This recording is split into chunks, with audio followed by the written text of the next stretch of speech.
जय हिंद दोस्तों। Class 10th के मैथमेटिक्स का पहला चैप्टर वास्तविक संख्या, इसको आज के इस वीडियो में हम कवर करने वाले हैं।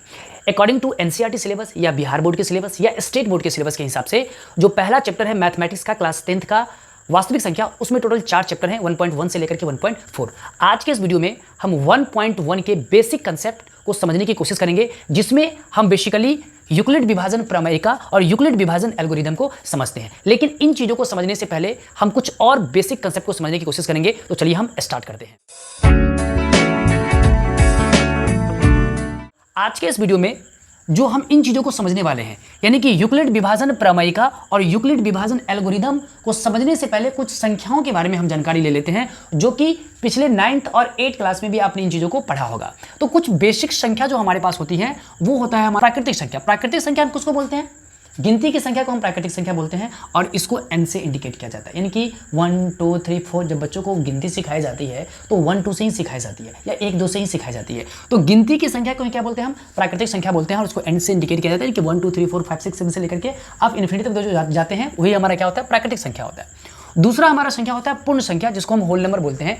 यानी कि गिनती की संख्या में अगर हम 0 को ऐड कर देते हैं, यानी कि शून्य लगा देते हैं, तो वो हमारा कौन सा संख्या हो जाता है? पूर्ण संख्या हो जाता है। यानी कि 0 1 2 3 4 5। उसके बाद आता है हमारा पूर्णांक। पूर्णांक में नेगेटिव वाली संख्या को भी और पॉजिटिव वाली संख्या को भी क्या किया जाता है? ऐड किया जाता है। लेकिन याद रहे वो पूरा का पूरा संख्या होगा। जैसे माइनस वाली संख्या से आप शुरू करके पॉजिटिव तक जा सकते हो, जैसे -3 -2 -1 0 1 2 3 4 5 6। आप इधर भी आगे बढ़ जाओ और पीछे की तरफ भी आगे बढ़ जाओ, तो इन संख्या को क्या बोलते हैं? हम पूर्णांक बोलते हैं। क्या बोलते हैं? पूर्णांक, और इसको z से इंडिकेट किया जाता है। उसके बाद आप परमेय संख्या क्लास 8 में भी पढ़े होंगे और 9th में भी आपने पढ़ा होगा। यानी कि वैसी संख्या जो p/q के रूप में होता है, जहां p तथा q क्या होता है? पूर्णांक होता है, और जहां पे q is not equal to 0। यानी कि अगर कहीं पे 2/3 लिखा हुआ है तो ये हमारा कौन सा संख्या हो जाएगा? परमेय संख्या हो जाएगा। अगर कहीं पे -4/3 भी लिखा हुआ है तो ये भी हमारा क्या हो जाएगा? परमेय संख्या होगा। बस नीचे की जो संख्या है, यानी कि नीचे जो भी हम संख्या ले रहे हैं, 5/3 ले रहे हैं या 5/4 ले रहे हैं, नीचे का जो हमारा q है वो 0 नहीं होना चाहिए। उसी प्रकार की संख्या को क्या बोलते हैं? हम परमेय संख्या बोलते हैं। ये जितनी भी संख्याओं के बारे में मैं आपको बता रहा हूं, ये आगे आप वास्तविक संख्या पढ़ो या उसके बाद बहुपद पढ़ो, सभी में ये संख्याएं काम आने वाले हैं। इसलिए मैं इस बेसिक कंसेप्ट को यहाँ पे आपको समझाने की कोशिश कर रहा हूँ। परमेय संख्या के बाद आता है अपरमेय संख्या, यानी कि वैसी संख्या जो p/q के रूप में नहीं होता है, जैसे √2 √3 √5 √7। तो इन सारी संख्याओं के बाद हमारा आ जाता है वास्तविक संख्या, जो कि हमारे चैप्टर का नाम है।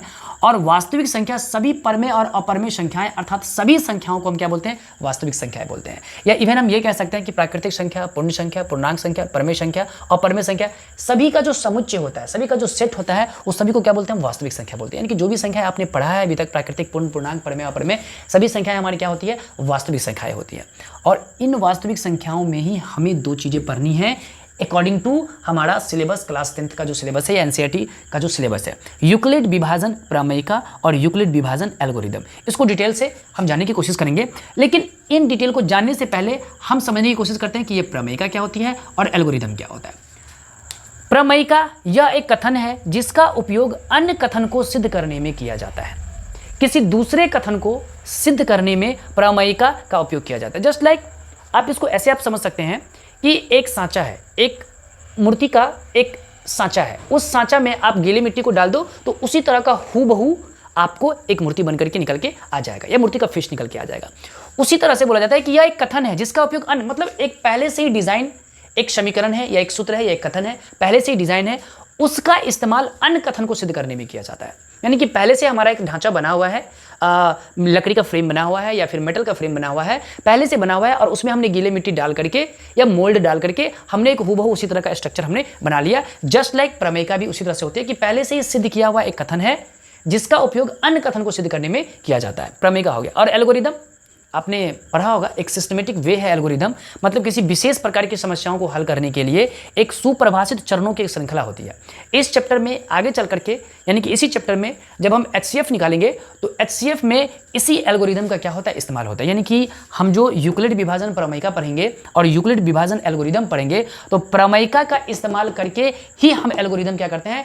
निकालने की कोशिश करते हैं, यानी कि एल्गोरिदम को समझने की कोशिश करते हैं। तो यहाँ पे सिंपली भाषा में प्रमेयिका एक पहले से ही दिया हुआ कथन है, उस कथन का उपयोग अन्य कथन को सिद्ध करने में हम करते हैं। और एल्गोरिदम किसी विशेष प्रकार की समस्या, यानी कि HCF अगर हम निकालने की कोशिश करेंगे अगले टॉपिक में, तो HCF का जो श्रृंखलाबद्ध यानी कि चरणबद्ध जो प्रक्रिया आएगा वो हमारा चरणबद्ध प्रक्रिया कहलाएगा, एल्गोरिदम कहलाएगा। तो चलिए हम इन सारे बेसिक कंसेप्ट को समझने के बाद हम फाइनली अब यूक्लिड विभाजन प्रमेयिका को एग्जांपल के थ्रू समझते हैं और फिर एल्गोरिदम के समझते हैं, और वो समझने के बाद फिर से हम किस पे आ जाएंगे, तो चैप्टर पे आ जाएंगे। तो चलिए अब हम बारी बारी से यूक्लिड विभाजन प्रमेयिका और यूक्लिड विभाजन एल्गोरिदम को समझने की कोशिश करते हैं। तो सबसे पहले हम समझेंगे यूक्लिड विभाजन प्रमेयिका। यूक्लिड विभाजन प्रमेयिका का जो स्टेटमेंट है वो कहता है कि दो धनात्मक पूर्णांक a और b दिए रहने पर, यानी कि दो ऐसे धनात्मक पूर्णांक आपको दिए गए हैं जिसको हमने a और b मान लिया कि दो धनात्मक पूर्णांक आपको दिए रहने पर उसमें, यानी कि उस पूर्णांक में ऐसी अद्वितीय पूर्ण संख्या q और r छुपा हुआ है, विद्यमान है, मौजूद है कि वो किस रूप का होगा, कि वो रूप का होगा a बराबर bq प्लस r, जहां कंडीशन है कि r b से छोटा होगा और 0 से बड़ा और बराबर होगा।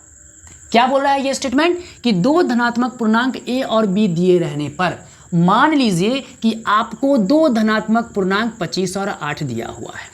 ये धनात्मक पूर्णांक है, मतलब पॉजिटिव पूर्णांक है। दिए रहने पर ऐसे अद्वितीय पूर्ण संख्या, इस दोनों में एक ऐसा अद्वितीय पूर्ण संख्या q और r विद्यमान है कि जो इस रूप का होगा, यानी कि किस रूप का होगा, a बराबर bq प्लस r के रूप का होगा, जहां शर्त क्या होगी, जो r होगा वो b से छोटा होगा और 0 से बड़ा और बराबर होगा। तो अब हम इसको करके देखते हैं और हम बहुत आसान तरीके से यूक्लिड विभाजन प्रमेयिका को समझ लेंगे। तो मान लिया जाए कि आपके पास दो धनात्मक पूर्णांक संख्या है a और b, मैं इसको मान लेता हूं a, इसको मान लेता हूं मैं b। तो ये कैसे टूटेगा, आप दो तरीका से इसको तोड़ सकते हैं। या तो आप क्या करो, 8 से 25 में आप भागा दे दो, तो भागा देने पे क्या होगा, 8 त्रिक 24, ये आ गया 8 त्रिक 24, ये हो गया हमारा 0 कटने के बाद, और ये हमारा हो गया 1। अब मुझे बताइए, इसको हमने क्या माना था, a, इसको क्या माना था हमने, b। हमने यहां पे a को कितना माना था, 25 को क्या माना था, a, 8 को क्या माना था, b। तो हमको यहां पे दो और संख्या मिल गया, एक संख्या मिल गया 3 और एक संख्या मिल गया 1। तो ये जो 1 मिला हमारा, ये हमारा है r, ये हमारा क्या है r, और जो हमको ये 3 मिला ये हमारा क्या है, b q है हमारा। तो अगर मैं इसको तोड़ूं तो ये कैसे टूटेगा, 25 बराबर 8 गुना 3 प्लस 1, यानी कि ये हमारा a बराबर b q प्लस r, इसलिए में टूट गया कि नहीं टूट गया, यानी कि ये हमारा हो गया a बराबर बी क्यू प्लस आर के रूप में आ गया कि नहीं आ गया। जहां पे शर्तें क्या है कि r जो है हमारा वो b से क्या छोटा है, आप यहां पे देख लो, r जो है r वो क्या है, b से छोटा, b हमारा कितना है, b अब कितना है 8, 8 से क्या है हमारा छोटा, क्योंकि r का मान कितना है 1, और 0 से बड़ा है, r क्या है 0 से बड़ा है या बराबर हो गया, यानी कि इस शर्त को ये क्या कर रहा है, फुलफिल कर रहा है। समझ में आ रही बातें। तो यही, अब इस चीजों को अगर मैं यहाँ पे लिखता हूँ, यानी कि इस शर्त को मैं यहाँ पे इस तरह से लिख दे रहा हूँ, जो हमारा कंडीशन है कि 0 से बड़ा, ठीक है, 0 से बड़ा और बराबर, और b से हमारा छोटा, ये जो हमारा कंडीशन है। अब यहाँ पे आप देखिए तो ये क्या है, ये हमारा इस रूप में आ रहा है कि नहीं आ रहा है, और यही रूप हमारा क्या कहलाता है, प्रमेय, यूक्लिड विभाजन प्रमेयिका कहलाता है। और मैंने प्रमेयिका के बारे में आपको पहले ही बताया था कि पहले से एक कथन आपको दे दिया गया है, उस कथन के हिसाब से बाकी चीजों को आप क्या करेंगे, सिद्ध करेंगे। तो एक कथन हमको पहले से क्या कर दिया गया, दे दिया गया, उसी कथन पे हमने दो ऐसे धनात्मक पूर्णांक लेकर के उसको उस रूप में हमने ले आया। अब यहाँ जो चीजें हैं कि r का मान 0 से बड़ा होता है या बराबर होता है, इस केस में r का मान 0 से बड़ा है, क्योंकि r का वैल्यू कितना आया है, 1 आया है, r का वैल्यू कितना आया है, 1 आया है। एक और कंडीशन लेकर के आप देख सकते हैं, आप मान लो ये कोई दूसरा संख्या आप ले लो, जैसे मैं यहाँ पे आपको दे रहा हूँ कोई दूसरा संख्या, जैसे हम ले लेते हैं आपको 12 और 6, यानी कि दो धनात्मक पूर्णांक हमने यहाँ पे ले लिया, तो ये किस रूप में होगा, यानी कि 12 बराबर 6 गुना 2 प्लस 0, ये a बराबर बी क्यू प्लस आर, यहाँ r का मान 0 है कि नहीं है। तो r का मान ऑलवेज हमेशा या तो 0 आएगा या 0 से क्या आएगा, बड़ा आएगा, लेकिन b से हमेशा क्या होगा, छोटा होगा। यहाँ पे r का मान 0 आया है और b का मान 6, 6 से क्या है मेरा, r हमेशा क्या है, हमेशा क्या होता है, छोटा होता है। तो ये जो हमारा है स्टेटमेंट, इसको हमने आपको प्रूफ करके दिखा दिया, यही होता है यूक्लिड विभाजन प्रमेय का। इस तरह के बहुत सारे एग्जाम्पल्स लेकर के, और देखा जाए तो आपने एक फॉर्मूला पढ़ा होगा आपने, भाज्य बराबर भाजक गुना भागफल जोड़ शेष, उसी कंडीशन पे ये निर्भर कर रहा है, उसी पे कर रहा है। आप देखोगे तो अगर मैं इसको यहाँ पे लिखने की कोशिश करूँ, यानी कि ये जो हमने लिखा है 25 बराबर 8 गुना 3 प्लस 1, यहाँ पे 25 हमारा क्या है, भाज्य है, और 8 क्या है हमारा, भाजक है, ठीक है, और 3 क्या है हमारा, भागफल है। 3 क्या है हमारा? भागफल है। और जो 1 हमारा क्या है? शेष है। क्या? शेषफल है। तो इसी पे निर्भर कर रहा है। इसी सूत्र पे आ गया कि नहीं आ गया? तो इसी का थोड़ा सा स्टैंडर्ड रूप, चूंकि हम क्लास 10th में आ चुके हैं, तो यूक्लिड विभाजन प्रमेय के रूप में हमें पढ़ना होता है। जो हमारा कंडीशन होता है a बराबर bq प्लस r, जहाँ शर्त हो गई कि r b से छोटा होगा और 0 से बड़ा और बराबर होगा। तो ये होता है हमारा यूक्लिड विभाजन प्रमेय का। आप इस तरह के बहुत सारे एग्जाम्पल्स लेकर के, बहुत सारे 2 धनात्मक पूर्णांक लेकर के आप निकाल सकते हैं। चलिए, तो अब इसके बाद हम समझने की कोशिश करते हैं यूक्लिड विभाजन का एल्गोरिदम। तो चलिए दोस्तों, यूक्लिड विभाजन प्रमेयिका को समझने के बाद अब हम समझने वाले हैं यूक्लिड विभाजन एल्गोरिदम। मुझे पूरा उम्मीद है कि आप अच्छे से इन चीज़ों को समझ रहे होंगे, और अभी तक इस वीडियो पर आप नए हैं तो इस चैनल को सब्सक्राइब कर लीजिए, ताकि पूरा का पूरा वीडियो कंसेप्ट के साथ आपको मिलता रहे। तो हम यूक्लिड विभाजन एल्गोरिदम को समझते हैं। यह 2 धनात्मक पूर्णांकों का HCF ज्ञात करने की एक तकनीक है, और यह जो तकनीक है, यह जो श्रृंखलाबद्ध है, वह यूक्लिड विभाजन प्रमेयिका पर क्या होता है? आधारित होती है। और यूक्लिड विभाजन प्रमेयिका हमारा क्या है? a बराबर bq प्लस r, जहां r b से छोटा है और 0 से बड़ा और बराबर है।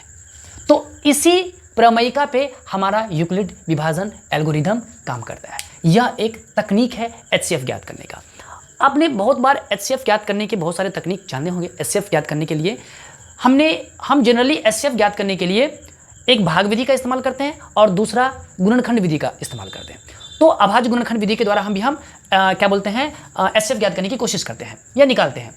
तो यहाँ पे जो हम HCF ज्ञात करेंगे वो यूक्लिड विभाजन एल्गोरिदम का इस्तेमाल करेंगे, और हम चीज़ों को समझेंगे, और लास्ट में आपको, जब इन चीज़ों को हम समझ लेंगे, तो लास्ट में आपको एल्गोरिदम यानी कि यूक्लिड विभाजन एल्गोरिदम क्या होता है वो भी आपको समझ में आ जाएगा। क्योंकि यूक्लिड विभाजन एल्गोरिदम जो है किस पर निर्भर है? यूक्लिड विभाजन प्रमेयिका पर निर्भर है, यानी कि उस पर आधारित है।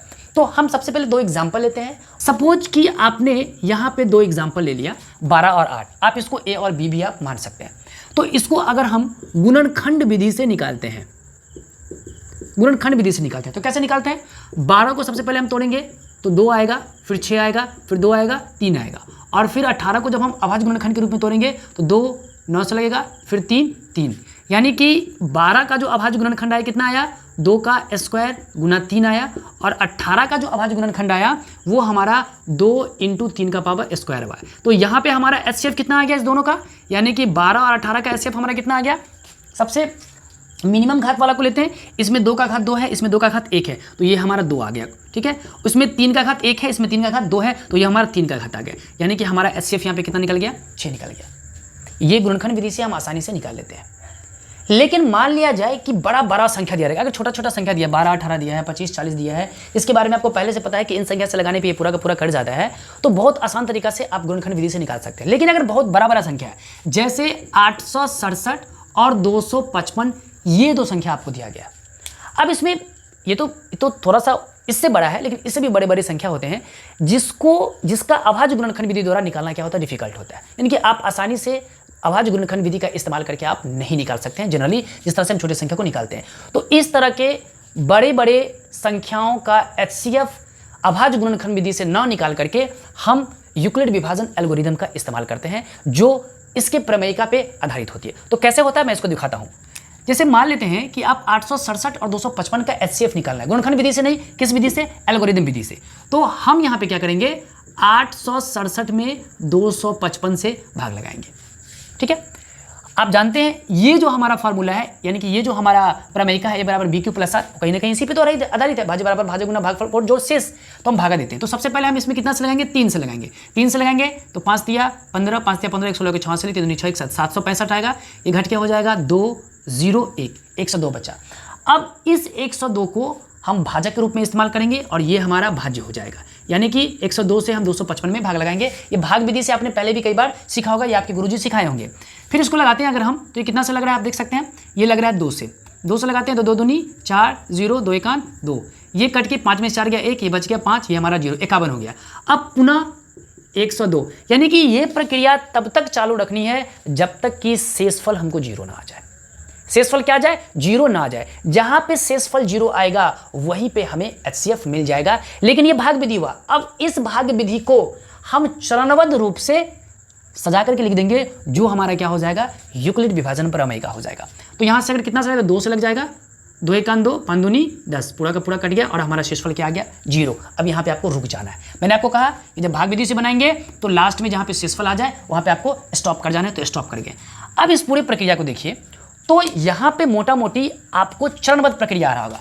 पहला आप इसमें a बराबर बी क्यू प्लस आर लगा सकते हैं, उसके बाद इसको लेकर के a बराबर बी क्यू प्लस आर लगा सकते हैं, फिर आप इसको लेकर के a बराबर बी क्यू प्लस आर लगा सकते हैं। और यहाँ जो आपको 3 चरण मिला, चरण 1, चरण 2, चरण 3, इस वाले को मैं 1 मान लिया, 2। अब इसको आप इस तरह से लिख सकते हैं कि नहीं लिख सकते हैं। चरण 1 में देखिए, चरण 1 को क्या लिख सकते हैं इसमें, 867 बराबर 255 गुना 3 जोड़ 102, a बराबर बी क्यू प्लस आर। अब दूसरा चरण 2 में, चरण 2 में आप क्या लिख सकते हैं, यहाँ पे 255 बराबर 102 गुना 2 प्लस 51, और चरण 3 में ये वाला यानी कि 102 बराबर 51 गुना 2 प्लस 0। तो ये जो हमारा आया 51, यही हमारा क्या हो जाएगा, यहाँ पे HCF हो जाएगा। तो यहाँ पे हमारा HCF कितना आ गया, HCF बराबर आ गया 51। तो मुझे बताइए ये जो आपको आया चरण 1, चरण 2 और चरण 3, ये जो आया ये किस पे आधारित है, ये यूक्लिड विभाजन प्रमेयिका पे आधारित है। और चरणबद्ध प्रक्रिया जो हमको निकल के आया ये हमारा क्या है, एल्गोरिदम है। एल्गोरिदम मतलब चरणबद्ध प्रक्रिया। तो होप कि आपने आराम से यूक्लिड विभाजन प्रमेयिका और यूक्लिड विभाजन एल्गोरिदम दोनों को अच्छे से समझ लिया होगा। अब बारी है चैप्टर्स पे आने की, प्रश्नावली 1.1 के सवालों को हल करने का। आसानी के साथ हल करेंगे इसके नेक्स्ट पार्ट में, तो नेक्स्ट पार्ट को जरूर देखिएगा और अच्छे से इसका रिवीजन कर लीजिएगा। होप कि आपका कंसेप्ट क्लियर हो गया होगा। अभी तक अगर आपने हमारे चैनल को सब्सक्राइब नहीं किया है तो चैनल को सब्सक्राइब कर ले। मिलेंगे आपसे अगले वीडियो में, तब तक के लिए जय हिंद।